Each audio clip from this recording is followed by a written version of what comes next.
आज एक बहुत ही महत्वपूर्ण चर्चा हम लोग आपसे करने वाले हैं एस्टेट को लेकर के। ये एक संपूर्ण जानकारी होगी इस वीडियो में, सारे डाउट आपके क्लियर हो जाएंगे, सिंगल डाउट आपका नहीं बचने वाला। नमस्ते, नमस्कार, राम राम, राधे राधे। मेरा नाम अनुपम भारद्वाज है। स्वागत है आज के इस सत्र में। सबसे पहले शुरुआत करेंगे एक एक पॉइंट को लेके। हरियाणा एस्टेट 2024 में फॉर्म कब से निकलेंगे। आपको ये बात पता होगी कि हरियाणा में टीचर बनने के लिए पहले आपको एक पात्रता परीक्षा देनी होती है, जिसको हम एलिजिबिलिटी टेस्ट कहते हैं। उसके बाद आपकी जो एक शिक्षक भर्ती होती है। जो पात्रता परीक्षा होती है वो 3 लेवल पर होती है, लेवल 1, लेवल 2, लेवल 3। जो लेवल 1 शब्द आपने सुना होगा, जिसको L1 से आपने सुना होगा, वो PRT होता है, 1 से 5 के लिए होता है बेसिकली।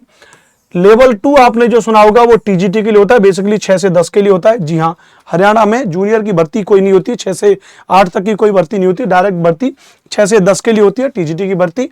और तीसरी जो होती है डायरेक्ट ना, जिसको हम PGT कहते हैं, L3 जिसको हम कहते हैं, जो 11 से 12वीं वाले बच्चों के लिए होती है। इस बात को याद रख लीजिएगा, ठीक है।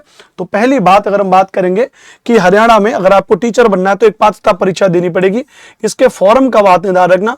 तो ये बात आप अच्छे से जानते हैं कि हर साल ये जो सितंबर, अक्टूबर, नवंबर, जी हाँ, ये 3 महीने का समय है कि इसमें 3 महीने में वो कभी भी नोटिफिकेशन देते हैं। लेकिन नोटिफिकेशन देने में 3 महीने का समय जरूर लगता है, लेकिन एग्जाम की डेट बिल्कुल फिक्स है।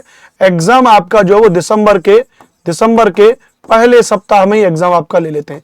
दिसंबर का पहला सप्ताह या अधिकतम दिसंबर का दूसरा सप्ताह, यानी जब वो आपका नोटिफिकेशन निकालते हैं उसके 1 महीने के अंदर पेपर लेने की टेंडेंसी उनकी है। आप 2021, 2022 और 2023 वाला पेपर देख सकते हैं, जिसको लेकर के मैंने एक अलग से वीडियो भी बनाई हुई है, सो आपको देख सकते हैं, ठीक है। चलिए अब दूसरे मुद्दे पर हम लोग डिस्कस करने वाले हैं। दूसरा मुद्दा जो है आपका वो है भी एलिजिबिलिटी, कि आखिरकार इसमें कौन फॉर्म भर सकता है, उसके बारे में बात करेंगे। तो जो विद्यार्थी L1 के लिए फॉर्म भरता है, यानी इसको हम लोग PRT कहते हैं, ध्यान रखना।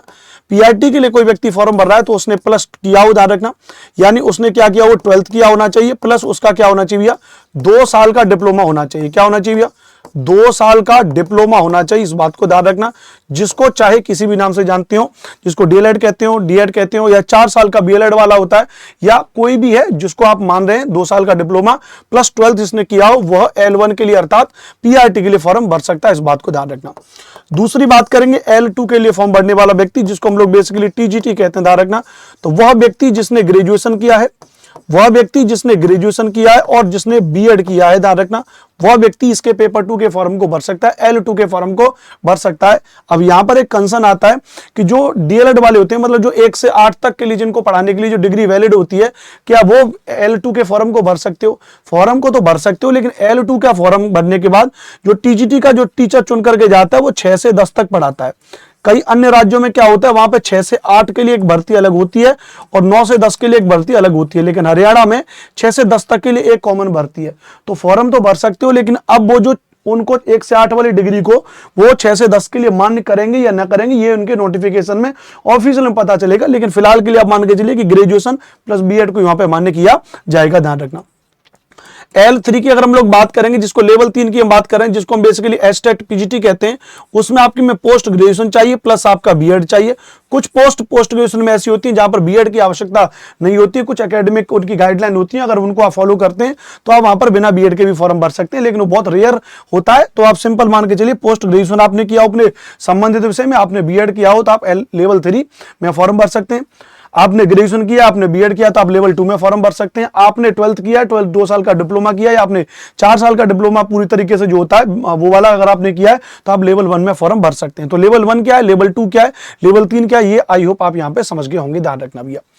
अब जो तीसरा मुद्दा है आपका, वो हमारा तीसरा मुद्दा है इसका सिलेबस का, कि भैया ये बताइए इसका सिलेबस क्या होता है, इसके बारे में थोड़ा सा बात करेंगे। हाँ, चौथा पॉइंट है हमारा एज के बारे में, आयु के बारे में। ऐसा कोई मेंशन नहीं है उसमें भैया कि अधिकतम आयु इसकी कितनी होनी चाहिए, अधिकतम आयु कितनी होनी चाहिए, ऐसा कोई भी उसमें मेंशन नहीं है। तो आप कभी इसमें किसी भी एज में आप एस्टेट का फॉर्म भर सकते हैं। मतलब मिनिमम जो है एक आयु जो होती है भैया, कि आपने ग्रेजुएशन किया है और आपने अगर यहाँ पे B.ED किया या आपने 12th किया, डिप्लोमा किया है, तो अधिकतम आपकी जो उम्र 18 साल प्लस आयु होनी चाहिए, तो आप इसमें फॉर्म भर सकते हो। बस ये अधिकतम इसकी कोई भी आयु मेंशन नहीं है।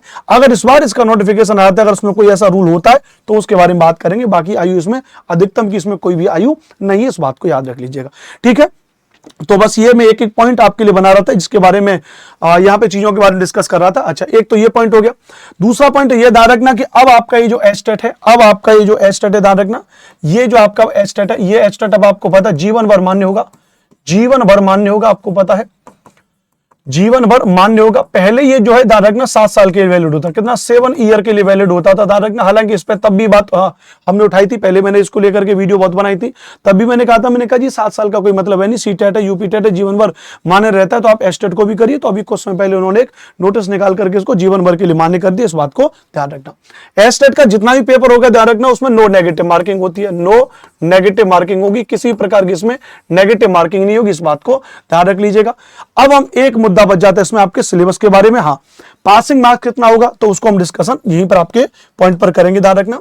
150 नंबर का इसमें आपका पेपर होगा, 150 मार्क्स का आपका पेपर होगा ध्यान रखना। पासिंग मार्क्स कितनी होगी जनरल वालों के लिए, जनरल वालों के लिए वही 60% अंक लेकर के आना, यानी 90 नंबर लेकर के आना, ध्यान रखना, इस बात को ध्यान रखना भैया।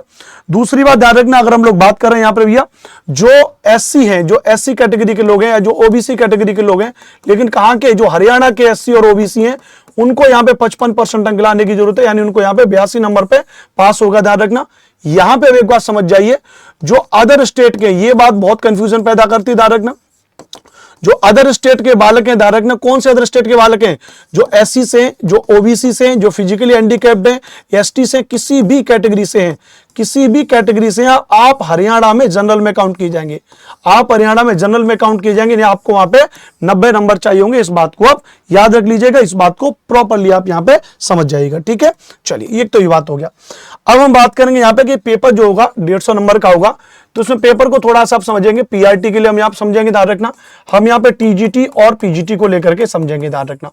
तो इसमें 2-3 चीजें तो बिल्कुल कॉमन है ध्यान रखना, इनको अगर आप चीजों को समझ पाओगे ध्यान रखना, यहाँ पे 2 चीजें तो यहाँ पे कॉमन है बिल्कुल। अच्छा एक और चीज यहाँ पे समझ लीजिए, जिसके बारे में मैंने जो आपको यहाँ पर बताया भैया, कि यहाँ पर जो मैंने बताया कि आपका यहाँ पे जो डिप्लोमा होना चाहिए, हमने आपको यहाँ पे बताया कि आपका ग्रेजुएशन होना चाहिए, पोस्ट ग्रेजुएशन होना चाहिए। पिछली बार के नोटिफिकेशन में ये बात साफ मेंशन थी कि सीटेट की तरह या किसी की तरह आप प्रीवियस ईयर में हो, मतलब आपने एडमिशन लिया हो तो भी वैलिड कर देते हैं सीटेट वाले, लेकिन इसके नोटिफिकेशन में साफ लिखा होता है कि आप फाइनल ईयर में होने चाहिए, ध्यान रखना, या तो आप फाइनल ईयर में हो या फिर आप पास आउट हो, या फिर आप पास आउट हो या फिर आप फाइनल ईयर में हो। अपियरिंग वाले जो हैं कि या मान लेते हैं कि आप पहले साल में हैं तो आप उसमें फॉर्म नहीं दे पाएंगे। फाइनल ईयर का मतलब है जिसके एग्जाम होने वाले हों, ये बात ध्यान रख लीजिएगा, ठीक है। चलिए ऐसा भी नहीं कि आप तीसरे सत्र में तो आप कहेंगे ये चौथे सत्र बचा हुआ, नहीं, चौथे सत्र में हो तब जाके आप इसमें फॉर्म भर पाओगे। अब इसमें पीआरटी के बारे में बात करेंगे, सिलेबस के बारे में थोड़ा समझिएगा कि सीडीपी 30 नंबर की याद रखना, सीडीपी 30 नंबर की यहां पर भी है, सीडीपी 30 नंबर की यहां पर भी याद रखना। हालांकि पिछली बार के नोटिफिकेशन में लिखा था कि भैया शिक्षण वाला सेगमेंट इसमें ऐड किया जाएगा, लेकिन जब आप पेपर को देखे थे तो वहां पर कोई भी शिक्षण का बहुत ज्यादा सेगमेंट नहीं था, तो आप ये मान के चलिए कि भैया यहां पर ये सारी चीजें होंगी, ध्यान रखना। दूसरी बात आप मान के चलिए हिंदी आपकी कितने नंबर हो जाएगी, 15 नंबर की हो जाएगी, ध्यान रखना। इंग्लिश आपकी कितनी हो जाएगी भैया, 15 नंबर की आपकी इंग्लिश यहां पर भी हो जाएगी, हिंदी आपकी 15 नंबर की यहां पर भी हो जाएगी, हिंदी आपकी 15 नंबर की यहां पर हो जाएगी, इंग्लिश आपकी 15 नंबर की, ध्यान रखना, यहां पर भी हो जाएगी, ध्यान रखना। एक होता है जिसको हम कहते हैं क्वांटिटेटिव एप्टीट्यूड, ध्यान रखना, जो 10 नंबर का आपका यहां पर हो जाएगा। क्वांटिटेटिव एप्टीट्यूड 10 नंबर का आपका मेरे प्यारे साथियों ध्यान रखना, यहां पर भी हो जाएगा, इस बात को ध्यान रखना। दूसरा इसमें थोड़ा अच्छा पेपर बना लेते हैं लोग, रीजनिंग ध्यान रखना 10 नंबर की यहां पर भी हो जाएगी, ध्यान रखना। और अगर हम बात करेंगे आपकी रीजनिंग जो है ध्यान रखना, रीजनिंग जो आपकी ध्यान रखना 10 नंबर की यहां पर भी हो जाएगी, इस बात को भी नोट करेंगे। दूसरी अच्छा आगे बात करेंगे, ध्यान रखना हरियाणा जीके यहां पर ऐड कर लेते हैं लोग, हरियाणा जीके 10 नंबर की यहां पर भी है, और जो हरियाणा जीके ध्यान रखना वो हरियाणा जीके जो 10 नंबर की यहां पर भी हो जाएगी, ध्यान रखना। इसके अलावा मैथ यहां पे आपकी 30 नंबर की हो जाएगी, ध्यान रखना। इसके अलावा ईवीएस आपकी यहां पर 30 नंबर की हो जाएगी। ये तो हो गया आपका पीआरटी का सिलेबस हो गया, 30 30 19 60, 60 और 30 90, 90 और 30 120 और 30 150 नंबर का आपका पेपर हो जाएगा पीआरटी का। 30 और 30 60 और 30 आपके 90 नंबर का तो आपका ये हो गया। 60 नंबर का यहां पे सब्जेक्ट पूछा जाता है, 60 नंबर का यहां पर आपको क्या पूछा जाता है भैया, सब्जेक्ट पूछा जाता है। टीजीटी का है तो टीजीटी का सब्जेक्ट, पीजीटी का है तो पीजीटी का सब्जेक्ट। तो ये आपका टेट एंड पीआरटी मतलब टेट एंड पीआरटी वाला ये, और टीजीटी एंड पीजीटी वाला सिलेबस मैंने आपको डिस्कस कर दिया। तो आई होप एस्टेट को लेकर के अब कोई भी मुद्दा आपके दिमाग में नहीं बचा होगा। एक एक पॉइंट, एक एक चीज मैंने आपको डिस्कस कर दिया।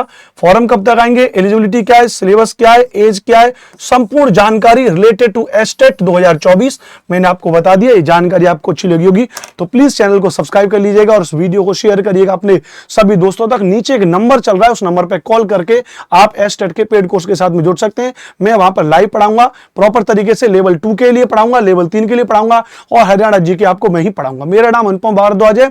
SST बाई अनुपम सर के नाम से आप मुझे हर जगह पे फॉलो कर सकते हैं। Thank you very much. जय हिंद, जय भारत। मिलेंगे अगले किसी वीडियो में।